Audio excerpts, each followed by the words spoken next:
Hello students, आप सभी कैसे हैं। होप करता हूं कि आप सभी बहुत खुश होंगे, बहुत एंजॉय कर रहे होंगे और अपने ड्रीम्स को रियलिटी में कन्वर्ट करने के लिए बहुत ज़्यादा हार्डवर्क कर रहे होंगे, फुल पैशन के साथ, जील के साथ, इंथुजियाज़म के साथ। और मैं प्रे करता हूं कि आप सभी बहुत जल्दी सक्सेसफुल होंगे अपने लाइफ में। जेआरएफ हो जाएगा, आप सभी का असिस्टेंट प्रोफेसर भी बन जाओगे आप सब। तो अपने वीडियो को शुरू करने से पहले आप सभी से रिक्वेस्ट है कि अगर मेरे वीडियो का कंटेंट आपको अच्छा लगता है, अच्छा लगे, तो प्लीज़ अपने फ्रेंड्स के साथ इसको ज़्यादा से ज़्यादा शेयर करें, चैनल को सब्सक्राइब करें, दूसरे से भी करवाएं। और फेसबुक पे, इंस्टाग्राम पे, जहाँ पे भी आप शेयर करना चाहते हैं या कर सकते हैं तो ज़रूर करें। तो अभी हम लोग कम्युनिकेशन कर रहे थे, ठीक है। तो कम्युनिकेशन के टॉपिक को हम आगे बढ़ाएंगे, ठीक है। मैं हर यूनिट में कम से कम 5 से 6 हमारे वीडियोस होंगे। 5 से 6 यूनिट्स में पूरा टॉपिक कंप्लीट हो जाएगा। 10 यूनिट्स हैं तो करीब करीब मुझे लगता है 50-60 वीडियोस, जो कि मैं फेब एंड तक बना दूंगा सारे यूनिट्स के। तो आपको फ्रीली अवेलेबल हो जाएगा, तो आप उसको अवेल कर सकते हैं, एंजॉय कर सकते हैं और अपनी प्रिपरेशन को विंग दे सकते हैं, ठीक है। तो अब आइए कि कम्युनिकेशन में आज जो मैं आपको कराने जा रहा हूँ वो बड़ा ही इंपॉर्टेंट टॉपिक है, मज़ेदार है, इंटरेस्टिंग है।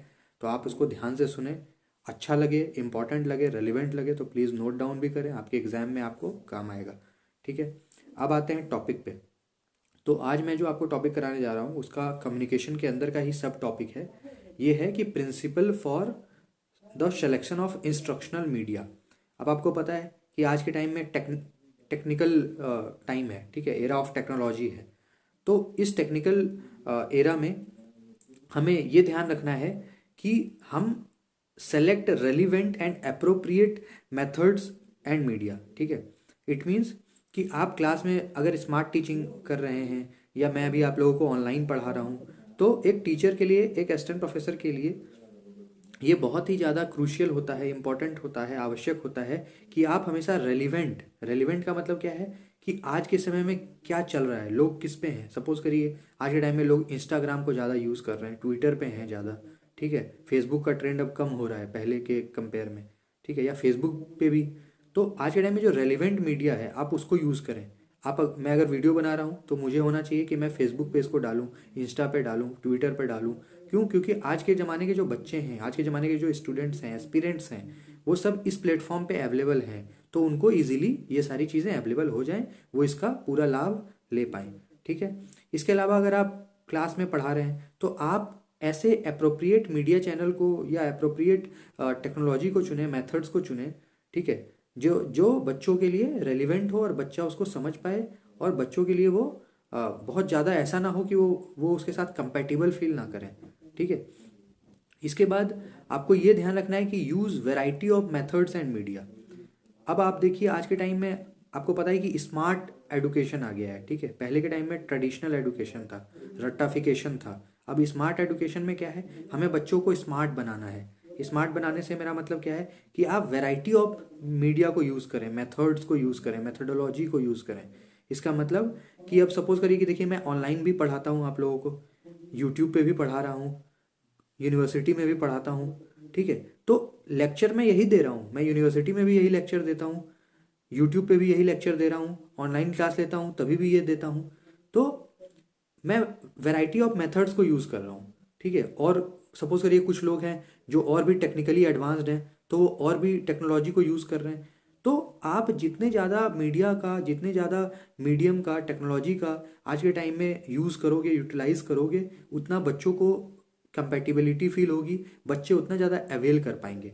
तो आप हमेशा variety of methods, variety of media, ठीक है, जितनी अच्छी क्लैरिटी होगी, ठीक है, जितना अच्छा आप लर्निंग बाय डूइंग कहते हैं ना, कि आप जो पढ़ा रहे हो उसको रियल भी बनाओ, रियलिस्टिक दिखाओ। उसके लिए क्या होगा कि कुछ चीज़ें अगर आप कार्टून के फॉर्म में, एनिमेशन के फॉर्म में, ठीक है, ये भी अगर आप दिखाते हो पढ़ाने के साथ साथ, तो बच्चों को क्या होगा, वो कभी भूलेंगे नहीं, ठीक है। उनको वो फॉरएवर उनके माइंड में, साइकोलॉजी में बैठ जाएगा, ब्रेन में बैठ जाएगा। तो आपको variety of methods, variety of media channels, ठीक है, का यूज़ करना है, ठीक है। इसके बाद हमेशा एक चीज़ का ध्यान रखें कि use good quality media. It means कि सपोज करिए कि अभी मुझे आपके लिए वीडियो बनाना है, ये एजुकेशनल वीडियो है, आपके काम का है, ठीक है। आप जेआरएफ के लिए बैठोगे, वहाँ आपके काम आना है। तो मेरे लिए ये ज़रूरी है कि मैं मेहनत कर रहा हूँ तो मैं गुड क्वालिटी मीडिया का यूज़ करूँ। इट मीन्स कि अगर मैं इसे, कि अगर सपोज करिए कि मैं अच्छा कैमरा का यूज़ करूँ, ठीक है। अगर मोबाइल फ़ोन से बन रहा है तो भी अच्छा क्वालिटी का कैमरा होना चाहिए, मेगापिक्सल सही होना चाहिए। या अगर मैं डीएसएलआर से बना रहा हूँ या किसी से भी बना रहा हूँ, आप जो भी यूज़ करें मीडिया आपका गुड क्वालिटी का होना चाहिए। अब आप इमेजिन करिए, सपोज करिए, एज्यूम करिए, प्रेज्यूम करिए कि जी मैं आपको अभी लेक्चर दे रहा हूँ और सपोज करिए कि पता लगा कि जो कैमरा की क्वालिटी है वो 2 मेगापिक्सल की है या इससे भी कम की है, तो क्या मैं आपको बहुत अच्छे से विजिबल हो पाऊंगा? नहीं हो पाऊंगा। ठीक है। तो आपके लिए ये बहुत ज़रूरी है कि आप एक अच्छा क्वालिटी का मीडिया यूज़ करें ताकि बच्चों को वो वू करे, अट्रैक्ट करे, बच्चे कंपेटिबल फील करें, सहज फील करें उस आपके कंटेंट के साथ, आपके वीडियो के साथ वो इन्जॉय करें। ठीक है। तो आपको ये ध्यान में रखना है कि हमेशा क्वालिटी मीडिया का जो है बहुत गुड होना चाहिए, अच्छा होना चाहिए, बेस्ट होना चाहिए, सुप्रीम होना चाहिए। ठीक है जी। इसके बाद नेक्स्ट पॉइंट है हमारा integrate media in teaching learning. अब आज के टाइम में आपने देखा भी है, अब तो मैं आपको बताऊं गवर्नमेंट स्कूल्स में भी स्मार्ट बोर्ड लगने लग गए हैं। ठीक है। प्राइवेट स्कूल्स में तो स्मार्ट बोर्ड्स बहुत पहले लग चुका है। ठीक है। कहीं कहीं पे एलसीडी लगे हुए हैं, मतलब टेक्नोलॉजी के जो भी नए मीन्स हैं वो स्कूल्स अपने यहाँ पे उसको अवेलेबल करा रहे हैं। ठीक है। इससे क्या होता है, अब सपोज करिए पहले के टाइम में आप याद करिए, आज से 10 साल पहले जब हम लोग स्कूल में पढ़ते थे, उस टाइम पे ऐसा स्मार्ट बोर्ड तो था नहीं। उस टाइम पे तो बस लेक्चर दिया जाता था, ट्रेडिशनल मेथड था लेक्चर देने का। लेकिन आज के टाइम में क्या है कि अगर मैं आपको कम्युनिकेशन पढ़ा रहा हूँ तो मैं अगर चाहूँ तो कम्युनिकेशन के कुछ एनिमेशन भी आपको साथ साथ दिखा सकता हूँ, कुछ आपको एग्जाम्पल्स दिखा सकता हूँ। ठीक है। इससे क्या होगा कि आप कंसेप्ट को समझोगे भी और बूझोगे भी, मतलब मैंने जो पढ़ाया वो भी आपने समझ लिया और आपने इससे जुड़ा कुछ वीडियो मैंने कुछ आपको एनिमेशन भी दिखा दिया, या मैंने इससे जुड़ा कोई आपको फिल्म टाइप का कुछ दिखा दिया, एग्जाम्पल्स दिखा दिए, छोटे से वीडियो दिखा दिए, जिसमें आपको पता लगे कि आप कैसे गुड इंस्ट्रक्शनल मीडिया का यूज़ कर सकते हो अपने टीचिंग में, एजुकेशन को इम्पार्ट करने में। तो इससे क्या होगा, रियलिस्टिक लगेगा।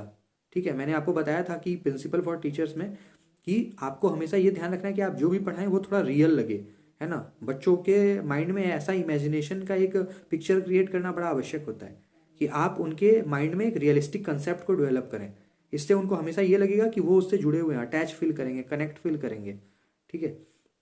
इसके बाद आपको हमेशा ये ध्यान रखना है कि आप अगर मान लेते हैं कि अगर आप कॉलेज में लेक्चर ले रहे हो, यूनिवर्सिटी में पढ़ा रहे हो, स्कूल में कहीं भी पढ़ा रहे हो, अगर आपने स्मार्ट बोर्ड पे कुछ बच्चों को दिखाया है तो आपने सपोज करिए आपने कम्युनिकेशन पढ़ाया, उसके बाद आपने कम्युनिकेशन से जुड़े 5 मिनट का एक वीडियो भी दिखा दिया।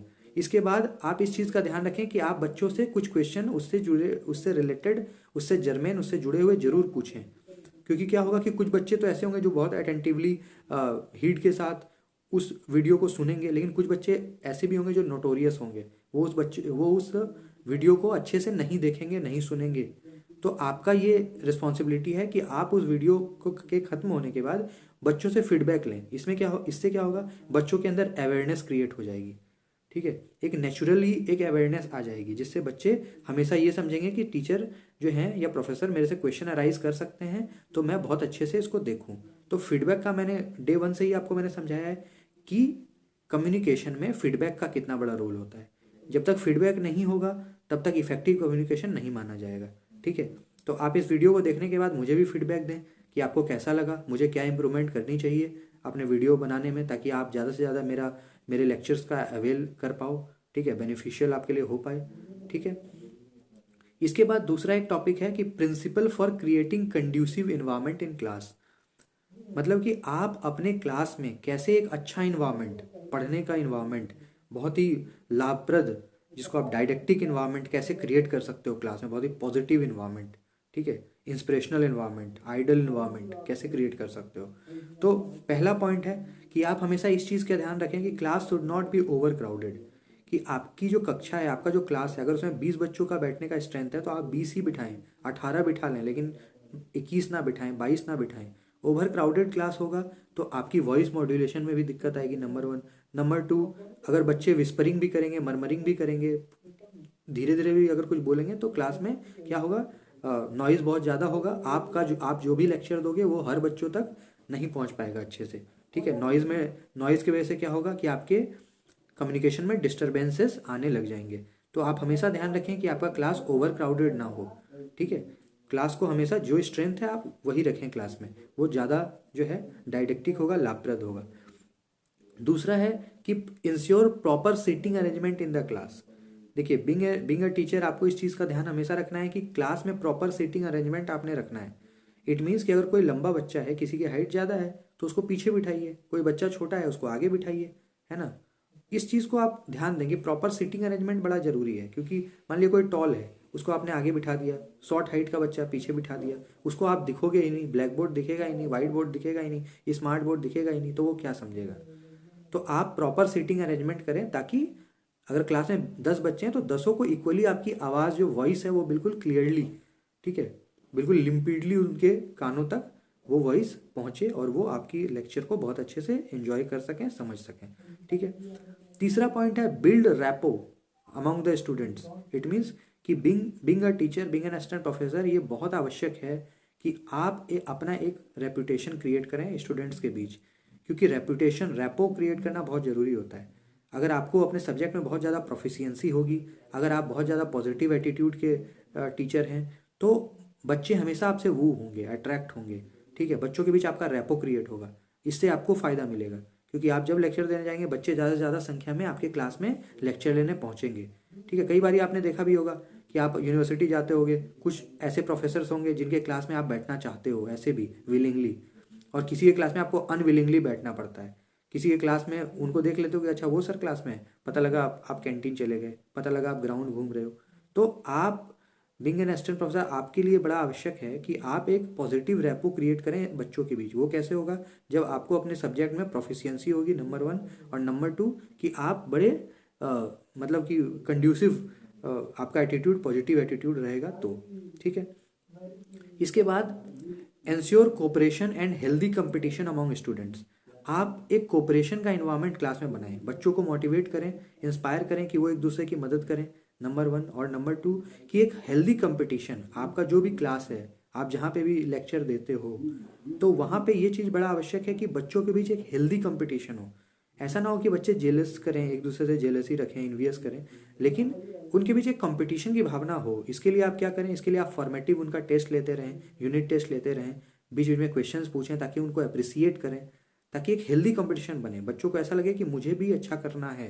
जो बच्चा अच्छा कर रहा है उसको अप्रिसिएट भी आप करें, ताकि दूसरे बच्चे भी उससे क्या हो, बहुत ज़्यादा बेनिफिट उठा सकें, और दूसरे बच्चों को भी ऐसा लगे कि मैं भी क्लास में आंसर कर सकता हूँ, मैं भी अपना रेपो क्रिएट एक क्लास में कर सकता हूँ। तो आप एक हेल्दी कंपटीशन को हमेशा प्रमोट करिए, अप्रिसिएट करिए, ये आपके लिए भी अच्छा होगा, क्लास के कंडीशिव इन्वायरमेंट के लिए भी बड़ा ही अच्छा होगा। इसके बाद ये है कि एनकरेज एक्सपेरिमेंटेशन। देखिए, मैंने आपको स्टार्टिंग डेज से ही बताया है कि हर बच्चे एक जैसे नहीं होते। अगर आप कॉलेज में लेक्चर ले रहे हो, तो आपके साथ ऐसा हो सकता है कि अगर क्लास में 10 बच्चों का भी स्ट्रेंथ है, तो हो सकता है 2 बच्चे बहुत तेज हों, 5 बच्चे एवरेज हों, बचे हुए बच्चे वीक हों पढ़ने में।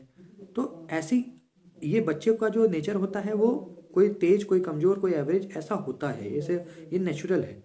तो आपको एक्सपेरिमेंट करना है। एक्सपेरिमेंट का मतलब कि आपको ज़्यादा से ज़्यादा प्रयोग करना है बच्चों के ऊपर, प्रैक्टिकल एडुकेशन को बढ़ावा देना है, ताकि जो बच्चा वीक भी है ना, वो भी इंटरेस्ट लेने लग जाए। अगर एक बार बच्चा इंटरेस्ट लेने लग जाएगा, तो वो खुद ब खुद इंटेलिजेंट हो जाएगा, ठीक है, उसके मार्क्स अच्छे आने लग जाएंगे।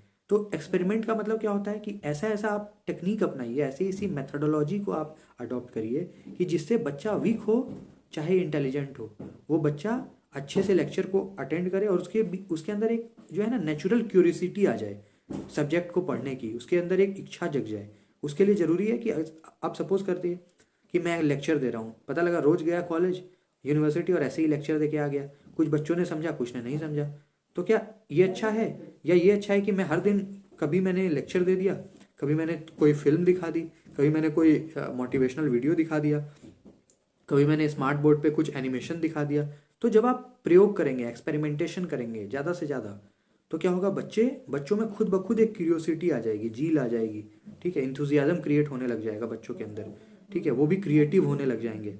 तो आप अपने क्लास में एक्सपेरिमेंट करें, ये आपके लिए भी पॉजिटिव है, और क्लास के इन्वायरमेंट को अच्छा बनाने के लिए भी कंड्यूसिव है, ठीक है। बच्चे फिर क्या होंगे, इंटेलेक्चुअल होने लग जाएंगे, स्मार्ट होने लग जाएंगे, और ये आज के टाइम में गवर्नमेंट भी चाहती है। और नया जो हमारा एजुकेशन पॉलिसी आया है, उसमें भी उन्होंने कहा है कि बच्चों को स्मार्ट होना ज़्यादा इम्पॉर्टेंट है, क्रूशियल है। तो आप एक्सपेरिमेंटेशन क्लास में ज़रूर करें, ठीक है। इसके बाद है प्रोवाइड री इन्फोर्समेंट। प्रोवाइड री इन्फोर्समेंट का मतलब क्या होता है कि सुदृढ़ करना, मजबूत करना। अगर आपको लगता है कि बच्चा किसी चीज़ में अच्छा है, कोई खेल में अच्छा होता है, कोई पढ़ाई में अच्छा होता है, कोई सिंगिंग में अच्छा होता है, कोई डांसिंग में अच्छा होता है, या कोई किसी पर्टिकुलर टॉपिक में अच्छा होता है, तो आप उसको रीइंफोर्स करें, ठीक है, उसको मतलब अप्रिसिएट करें, उसको बढ़ावा दें, उसको प्रमोट करें, ठीक है, ताकि उस बच्चे को ऐसा लगे कि मैं इसमें कुछ कर सकता हूँ। और ऐसा करने से क्या होगा, बच्चा उस फील्ड में आगे बढ़ जाएगा, ठीक है। उसकी रुचि कम भी है तो भी वो, क्योंकि आप उसको अगर अप्रिसिएट करोगे तो वो उस चीज़ को अच्छे से करेगा और उसके डेवलपमेंट के लिए ये बहुत अच्छा होगा, बहुत पॉजिटिव रहेगा, बहुत ही डायडेक्टिक होगा, ठीक है। लास्ट पॉइंट है फीडबैक मैकेनिज्म। आप क्लास में जब भी पढ़ाएं, जब भी आप यूनिवर्सिटी में, कॉलेज में, स्कूल में जब भी आप लेक्चर दें, तो ये एक चीज़ का आप ध्यान रखें कि फीडबैक के लिए दरवाज़ा हमेशा खुला रहना चाहिए। आपको कभी ऐसा नहीं लगना चाहिए कि अच्छा बच्चा मेरे से ज़्यादा क्वेश्चन पूछ रहा है, इसको मैं बताता हूँ, ठीक है। ऐसा नहीं, आप हमेशा मैकेनिज्म का जो फीडबैक का जो मैकेनिज्म है इसके लिए डोर ओपन रखें। ऐसा एक कंड्यूसिव इन्वायरमेंट क्रिएट करें कि बच्चा को जो भी मन में आए वो बिना हेजिटेशन के आपसे पूछे। अगर आप ऐसा करेंगे तो बच्चों को हमेशा ऐसा लगेगा कि आप एक बहुत अच्छे आइडल टीचर हो, आप बहुत ही मोटिवेट करने वाले टीचर हो, ठीक है। तो वो आपसे हमेशा कनेक्ट फील करेंगे। तो फीडबैक का जो मैकेनिज्म है उसको आप बिल्कुल ट्रांसपेरेंट बनाएं, ताकि बच्चा वीक हो चाहे इंटेलिजेंट हो वो आपसे क्वेश्चन पूछे। क्योंकि देखिए, अगर बच्चा क्वेश्चन पूछना स्टार्ट कर देगा तो बच्चा वीक भी है तो भी वो क्या होगा कि सेल्फ डेवलप होने लग जाएगा, ठीक है, नॉलेज को एक्वायर करने की तरफ वो बढ़ने लग जाएगा। तो ये चीज़ बड़ा जरूरी है। लास्ट पॉइंट है क्रिएट नॉन थ्रेटनिंग इन्वायरमेंट, ठीक है। ये बहुत इंपॉर्टेंट है कि आप क्लास में एक ऐसा इन्वायरमेंट बनाएं जहाँ पे बिल्कुल भय मुक्त हो, बच्चों में डर ना हो किसी तरह का। जो पहले वाले टीचर की तरह नहीं कि डंडा लेकर आप क्लास में चले गए, ऐसा नहीं। आपको जो है बच्चा आपका जब एक रेपो आप बिल्ड कर लोगे बच्चों के बीच, तो बच्चा खुद आपके क्लास को साइलेंटली करेगा। तो ये आपके लिए बहुत ज़रूरी है कि आप नॉन थ्रेटनिंग इन्वायरमेंट क्लास में क्रिएट करें। इससे बच्चों का पढ़ाई में इंटरेस्ट भी आएगा, नंबर 1, और नंबर 2 कि वो ज़्यादा से ज़्यादा नॉलेज को एक्वायर कर पाएंगे आपके क्लास में, ज़्यादा से ज़्यादा आपके नॉलेज का यूटिलाइजेशन वो कर पाएंगे। तो एक नॉन थ्रेटनिंग इन्वायरमेंट आप क्लास में बनाएं। तो ये 2 टॉपिक था। एक पहला मैंने आपको बताया कि आप इंस्ट्रक्शनल मेथड्स और मीडिया को ज़्यादा से ज़्यादा क्लास में यूज़ करें। उसके लिए मैंने 4 पॉइंट्स बताए कि मीडिया का क्वालिटी अच्छा होना चाहिए। आप अपने लर्निंग में जो है इंस्ट्रक्शनल मेथड्स को ऐड करें आज के टाइम में, क्योंकि अब टेक्नोलॉजी आ गई है। तो आप जो भी पढ़ाएं उसमें टेक्नोलॉजी को ज़रूर इंटीग्रेट करें। इससे क्या होगा, बच्चा को बहुत हेल्प मिलेगा, बच्चे में क्यूरियोसिटी आएगी, उसमें क्रिएटिविटी आएगी, ठीक है, वो आगे बढ़ पाएगा। और दूसरा मैंने कैसे क्या बताया कि principles for creating conducive environment in the class. It means कि आप अपने क्लास में एक बहुत ही सकारात्मक, एक बहुत ही पॉजिटिव इन्वायरमेंट कैसे क्रिएट कर सकते हो। तो इस वीडियो को बहुत अच्छे से सुनिए, पॉइंट्स बना लीजिए।